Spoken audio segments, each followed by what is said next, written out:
C'est une vieille édition, donc faut pas juger. Je m'appelle Emma Rafovic, j'ai 28 ans, je suis militante à Paris, je suis la présidente des Jeunes Socialistes et j'ai la chance d'être candidate sur la liste de Raphaël Glucksmann en 8e position.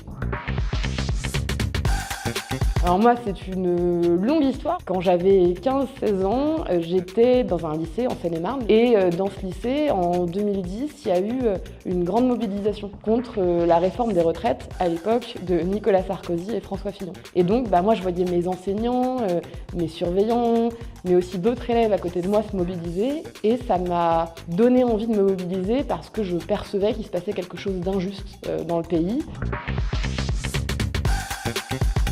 Moi, ce que je vois aujourd'hui, c'est que le désespoir est un peu en train de gagner. Quand on sait qu'on a un étudiant sur 2 qui ne mange pas à sa faim, que l'année dernière, 1 sur 10 a dû dormir dans sa voiture, il y a un sentiment finalement de colère qui monte partout. Et ce que j'ai envie finalement, c'est que la gauche puisse de nouveau réveiller l'espoir. Alors, je sais pas si c'est une botte secrète, mais en tout cas, c'est vrai que moi, mon parcours lycéen, mon parcours étudiant, il est très germaniste. Un des premiers livres que j'ai lu, c'est Le joueur d'échecs de Stefan Zweig. Et c'est une lecture qui m'a vraiment marquée, mais j'ai pas envie de tout spoiler.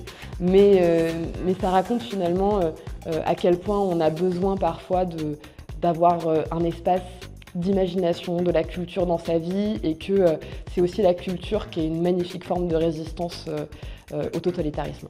Voilà. C'est une vieille édition, donc faut pas juger, mais je l'ai piqué à ma mère avant de partir.